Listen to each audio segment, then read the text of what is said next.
Hello friends, this is Hariom and welcome back to learning hub. बात करेंगे आज की वीडियो में हिंदी व्याकरण का एक बहुत इम्पॉर्टेंट और बहुत इंटरेस्टिंग टॉपिक जिसका नाम है अलंकार, और जो कि लगभग हर एक कॉम्पिटिटिव एग्जाम में अक्सर पूछा जाता है।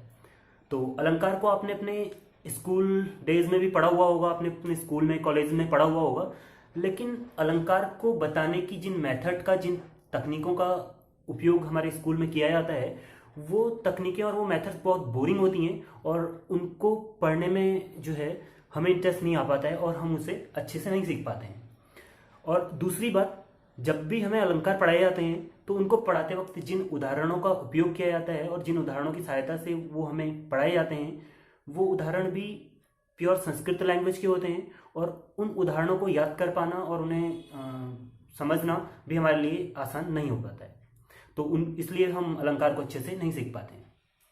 तो आज की वीडियो में मैं बात करूंगा इस पूरी प्रॉब्लम का सॉल्यूशन की, अर्थात आज की वीडियो में मैं आपको कुछ ऐसी ट्रिक्स, कुछ ऐसी टैक्टिक्स के बारे में बताऊंगा जो कि आपको हिंदी अलंकार को याद करने में और उसको समझने में बहुत हेल्प करेंगी। और यदि आप इस वीडियो को एक बार कंप्लीटली देखेंगे तो आप हिंदी अलंकार को कभी नहीं भूलेंगे। इसके साथ साथ आज की वीडियो में मैं जो हिंदी अलंकार है उसे संस्कृत भाषा के बजाय बॉलीवुड गानों की हेल्प से आपको अलंकार के प्रयोग को बताऊंगा और उसे याद करना बताऊंगा। और शायद ही ऐसी कोई वीडियो आपको पहले कभी मिली हुई हो या फिर आपने कभी देखी हो। तो यदि आप अलंकार के बारे में कंप्लीट डिटेल जानना चाहते हैं तो वीडियो को पूरा देखें, और यदि आपको वीडियो पसंद आए तो वीडियो को लाइक करें, अपने फ्रेंड्स के साथ शेयर करें, और यदि आपने हमारा चैनल अभी तक सब्सक्राइब नहीं किया है तो हमारा चैनल भी सब्सक्राइब करें ताकि हमारे चैनल से रिलेटेड आप वीडियोज़ को मिस न कर पाएँ। तो स्टार्ट करते हैं आज का सेशन। तो सबसे पहले मैं आपको अलंकार की कुछ बेसिक डिटेल के बारे में बताऊंगा कि आखिर अलंकार होता क्या है। तो जैसा कि अलंकार शब्द का शाब्दिक अर्थ होता है आभूषण, जिस प्रकार से हम अपने आपको सजने संवरने के लिए कुछ आभूषणों का यूज करते हैं, उसी प्रकार यदि हमें किसी पोएट्री को, किसी पोएम को बहुत अच्छा और सुंदर बनाना है ताकि लोग उसको अच्छे से पढ़ पाएँ, तो उसके लिए हम जिन शब्दों का या जिन तकनीकों का उपयोग करते हैं उन्हें हम अलंकार बोलते हैं। तो वो शब्द एक आभूषण की तरह होते हैं जिससे कि वो पोएम बहुत सुंदर हो जाती है। अब बात करते हैं जिस प्रकार से आभूषण दो प्रकार के होते हैं। एक आभूषण वो होते हैं जो कि दिखने में काफी सुंदर होते हैं बट वो कॉस्टली नहीं होते हैं, या फिर दिखने में काफी सुंदर होते हैं, उनकी जो क्वालिटी है या उनकी जो कॉस्ट है वो अच्छी नहीं होती है। और दूसरे टाइप के आभूषण वो होते हैं जो काफी ब्रांडेड होते हैं लेकिन उनकी जो दिखलावट है या फिर उनका जो स्ट्रक्चर है वो उतना अच्छा नहीं होता है।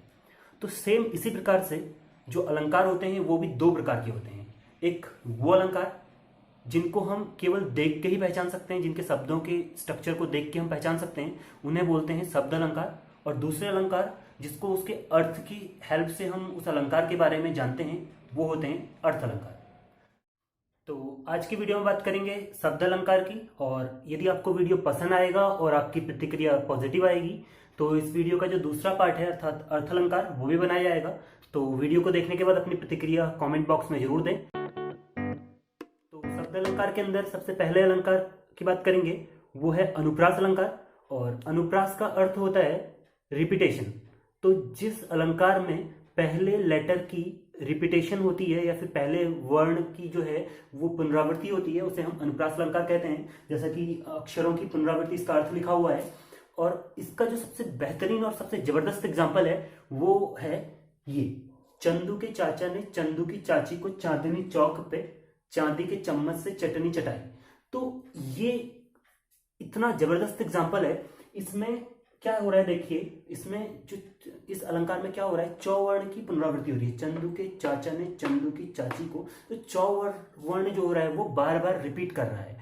तो इस प्रकार के अलंकार जहां पे वर्ण की जो है वो रिपीटेशन होगा, हर वर्ण जो है वो अक्षर, पहला अक्षर जो है या फिर लास्ट अक्षर या कोई भी अक्षर, तो या बीच का भी अक्षर हो सकता है, ये कोई जरूरी नहीं है कि वो पहला ही अक्षर हो, तो कोई भी अक्षर जो है वो रिपीट कर रहा है तो उसे हम अनुप्रास अलंकार के अंदर रखेंगे।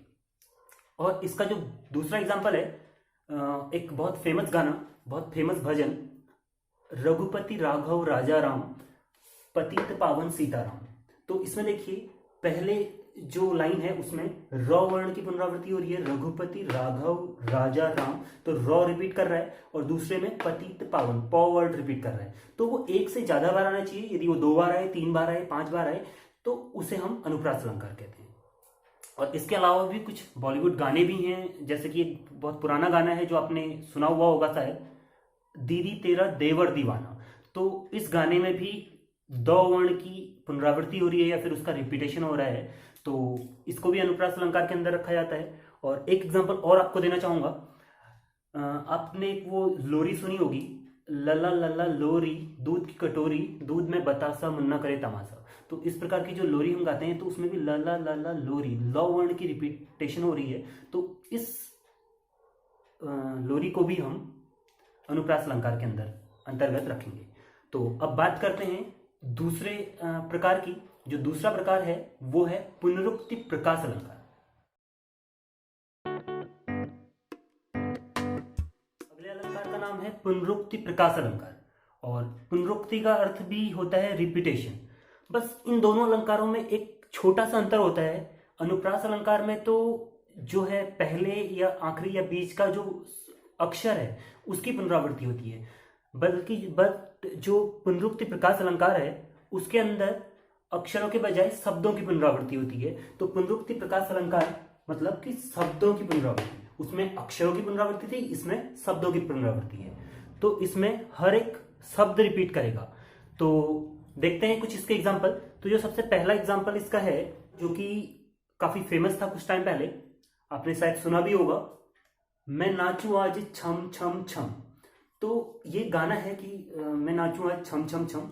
तो इसमें देखिए ये जो लास्ट के वर्ण है छम छम छम, ये जो लास्ट के जो इसमें वर्ण हैं छम छम छम, ये क्या हो रहे हैं, ये रिपीट कर रहे हैं। तो जिस भी अलंकार में पूरा एक शब्द रिपीट करेगा तो उसको हम बोलेंगे पुनरुक्ति प्रकाश अलंकार। उसके बाद अगले एग्जाम्पल पर बढ़ते हैं। एक गाना, दूसरा गाना जो कि है कजरा रे तेरे कारे कारे नैना। तो इस अलंकार में दो बार जो है शब्दों की पुनरावृत्ति हो रही है। पहले यहाँ पे कजरा रे ये वर्ड दो बार रिपीट हो रहा है और दो बार यहाँ पे रिपीट हो रहा है। तो ये भी क्या है, पुनरुक्ति प्रकाश अलंकार का एक एग्जाम्पल है। और एक लास्ट एग्जाम्पल और जो कि है एक फेमस गाना, और अगेन आपने सुना हुआ होगा, पैसा पैसा करती है पैसे पे क्यों मरती है। तो ये गाना है पैसा पैसा करती है पैसे पे क्यों मरती है। तो इस गाने में ये पैसा वर्ड है ये भी रिपीट कर रहा है, तो ये अलंकार भी क्या होगा, पुनरुक्ति प्रकाश अलंकार होगा। उसके बाद बढ़ते हैं अपने नेक्स्ट टाइप के अलंकार में। अगला अलंकार जिसका नाम है यमक अलंकार।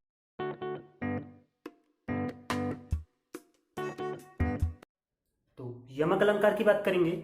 यमक का अर्थ होता है दो, अर्थात ऐसा अलंकार जिसमें एक वर्ड दो बार आता है और दोनों बार उसका जो अर्थ होता है वो अलग अलग होता है। तो ये बात इसमें ध्यान रखना कि वर्ड जो है वो दो बार आता है और दोनों बार उसका अर्थ अलग अलग होता है। तो एग्जाम्पल देखते हैं। तो जो सबसे पहला एग्जाम्पल है इसका, वो सजना है मुझे सजना के लिए। तो इस कविता में या इस गाने में जो पहला सजना है, इस सजने का मतलब है कि तैयार होना। तो तैयार होना है किसके लिए, सजना के लिए। तो सजना, और ये जो दूसरा सजना आया है इसका मतलब है पति। तो सजना है मुझे सजना के लिए, तो सजना वर्ड दो बार आ रहा है, और पहले सजना का मतलब है तैयार होना और दूसरे सजना का मतलब है पति। तो इसमें क्या होगा, जो अलंकार होगा वो होगा यमक अलंकार। दूसरा एग्जाम्पल जो कि दूसरा गाना है, मन चला ओ मन चला तेरी ओर। तो ये गाना भी आपने सुना होगा।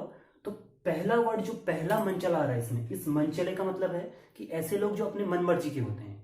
तो वो मन चला ओ मन चला तेरी ओर। मन चला, मन का मतलब मन हमारा और वो चला। तो मन चला मतलब मन चल रहा है, मतलब हमारा मन इधर उधर भटक रहा है। और मन चला का मतलब एक आदमी है, ठीक है। मन चला उन लोगों को कहते हैं जो थोड़े मन चले होते हैं, अपने मन मानी के होते हैं, या फिर जिन्हें थोड़ा हम हल्का कहते हैं दिमाग से, तो वो लोग मन चला वो मन चला तेरी ओर। और इस मन चले का अर्थ है कि हमारा जो मन है वो चल रहा है, मतलब हमारा मन इधर उधर घूम रहा है। तो ये कोई व्यक्ति है मन चला, और ये मतलब ये एक व्यक्ति है, एक संज्ञा है, और ये मन चला मतलब एक क्रिया है। ये हमारा मन चल रहा है, ये क्रिया है, और ये मन चला एक व्यक्ति है। तो यहाँ पे दो बार मन चला आ रखा है, एक में किसी व्यक्ति के लिए मन चला बोला है और दूसरे में अपने मन के चलने की बात की कि हमारा मन इधर उधर भटक रहा है, तो उसकी बात की है। तो ये जो मन चला है ये दो मन चले हैं और दोनों के अर्थ अलग अलग हैं। तो यहाँ पे भी जो अलंकार होगा वो यमक अलंकार होगा। इसका जो तीसरा एग्जाम्पल है वो हम देखते हैं, काफी फेमस पंजाबी गाना है जो कि आपने ये जरूर सुना होगा, तेनू सूट सूट करदा। तो इसमें भी ये जो सूट वर्ड है ये 2 बार आ रहा है। तो पहले सूट का मतलब है कि जो हम सूट पहनते हैं कपड़े, वो तुझे सूट करते हैं, सूट करते हैं, तो ये इंग्लिश का वर्ड है और ये मतलब दोनों वर्ड इंग्लिश के ही हैं। मैं तेनू सूट सूट करदा, जो सूट है वो तेरे पे सूट करते हैं, ये इस गाने में कहा गया है। तो इसमें भी सूट 2 बार आ रहा है और पहले सूट का मतलब है कि जो हम पहनते हैं वो सूट, और दूसरे सूट का मतलब है कि आप पे वो जच रहा है, तो तेनू सूट सूट कर दो। तो ये जो एग्जाम्पल हुआ ये भी यमक अलंकार का हुआ। इसके बाद जो अगला अलंकार आता है वो होता है श्लेष अलंकार।